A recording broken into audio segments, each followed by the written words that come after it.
warahmatullahi wabarakatuh. Welcome to my channel. Jangan lupa di subscribe dan klik tanda lonceng untuk notifikasi jika ada video terbaru. Halo adik-adik, apa kabarnya? Semoga dalam keadaan sehat ya. Nah, hari ini kita akan membahas tentang perkembangbiakan tumbuhan Angiospermae. Baik, nah pada hari ini kita akan mempelajari tentang sistem perkembangbiakan tumbuhan. Pernahkah kalian mengamati tumbuhan yang berada di sekitar rumahmu? Tahukah kalian bagaimana tumbuhan yang berada di sekitarmu menjadi bertambah banyaknya? Nah, ternyata tumbuhan juga mengalami perkembangbiakan. Nah, pada video kali ini kita akan membahas tentang perkembangbiakan tumbuhan. Lalu, kita akan juga membahas tentang macam cara perkembangbiakan tumbuhan.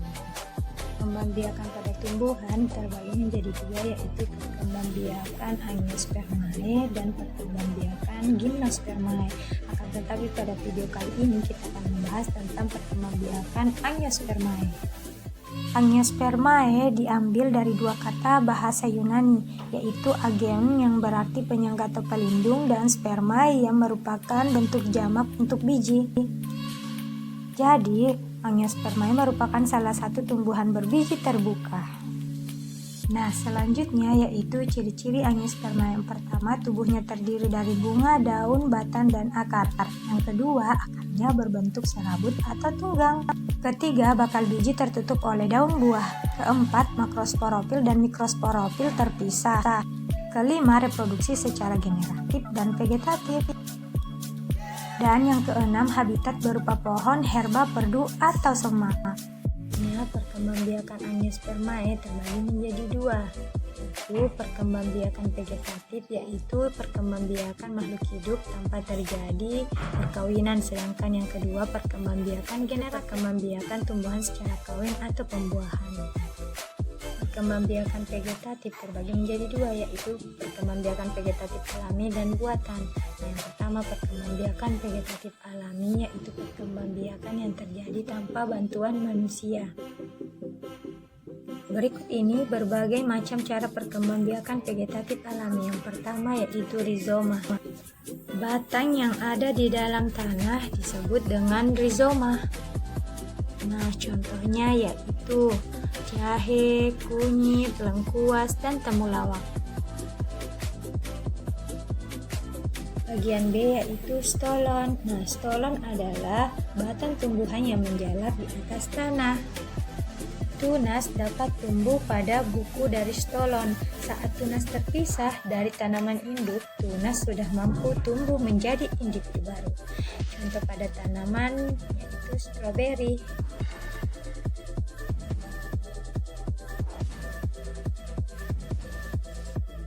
Nah, bagian C yaitu umbi lapis. Dinamakan umbi lapis karena memperlihatkan susunan berlapis-lapis yang terdiri atas daun yang menebal, lunak, dan berdaging, serta batang yang berupa bagian kecil pada bagian bawah umbi lapis yang disebut dengan cakram. Contoh tanamannya yaitu pada bawang merah, bawang putih, dan bawang bombay. Bagian D yaitu umbi batang. Umbi batang atau tuber adalah batang yang tumbuh di dalam tanah yang juga berfungsi sebagai cadangan makanan. Juga berfungsi untuk perkembangbiakan. Contohnya adalah ubi kayu dan kentang.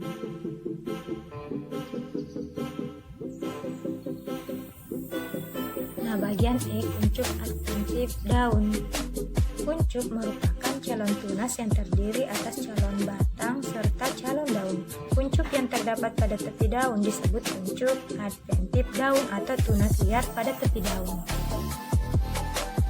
Nah, contohnya yaitu pada daun cocor bebek.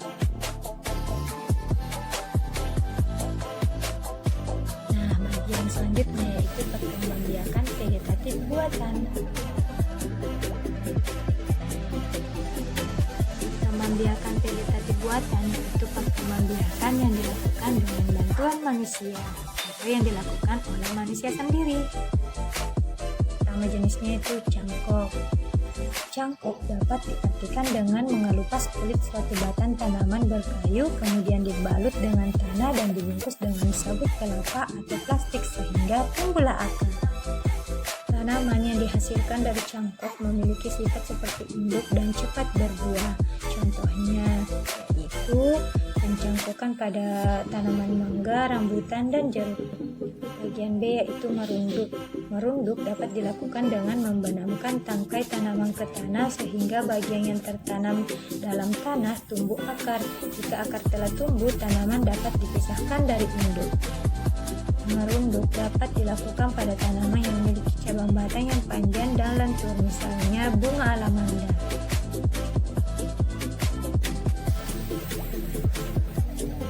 Bagian C yaitu setek.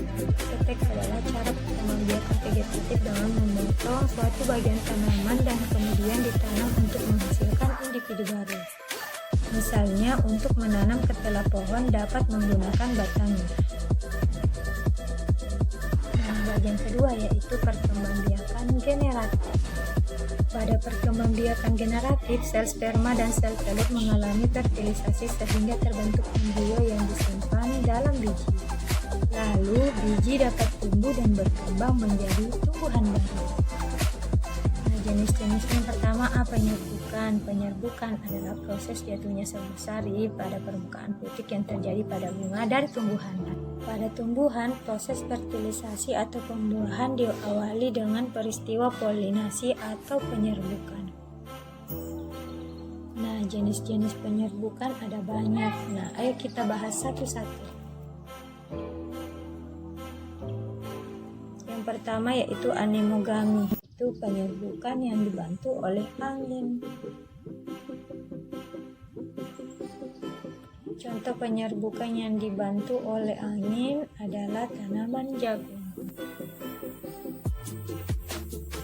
Nah, bagian 2 yaitu entomogami. Entomogami yaitu penyerbukan yang terjadi dengan bantuan serangga. Umumnya, serbuk sari yang dihasilkan bunga tersebut lengket sehingga mudah melekat pada kaki serangga. Contohnya yaitu bantuan lebah. Yang ketiga yaitu ornitogami, yaitu penyerbukan yang dibantu oleh burung. Lalu keempat yaitu chiropterogami, yaitu penyerbukan yang terjadi dengan bantuan kelelawar. Dan yang kelima yaitu antropogami, yaitu penyerbukan yang dibantu oleh manusia. Bagian B yaitu pembuahan atau fertilisasi, yaitu perkembangbiakan yang terjadi karena inti sel sperma membuahi inti sel telur dan membentuk zigot. Bagian C yaitu penyebaran biji, yaitu proses penyebaran biji dapat terjadi secara alami maupun bantuan manusia. Nah, cara penyebaran biji ada berbagai jenis. Berikut akan kita bahas satu-satu. Yang pertama yaitu anemokori, yaitu proses penyebaran biji dengan bantuan angin. Contohnya bunga dandelion. Yang kedua yaitu hidropori, yaitu proses penyebaran biji dengan bantuan air. Contohnya yaitu pada tunas kelapa. Nah, bagian 3 yaitu zookori, yaitu proses penyebaran biji dengan bantuan hewan, entah itu burung, lebah, dan kupu-kupu. Lalu bagian D yaitu perkecambahan. Perkecambahan merupakan tahap awal dari siklus hidup tanaman yang berpanyakannya melalui biji. Nah, intinya perkembangbiakan tumbuhan adalah cara tumbuhan untuk melestarikan keturunannya. Salah satu cara tumbuhan dalam berkembang biak adalah melalui perkembangbiakan vegetatif dan generatif.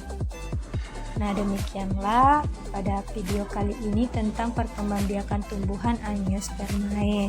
Nah, tunggu video berikutnya tentang perkembangbiakan tumbuhan Gymnospermae. Semoga video ini bermanfaat buat kalian. Terima kasih telah menyaksikan video ini. Jangan lupa di like dan share ya. Assalamualaikum warahmatullahi wabarakatuh.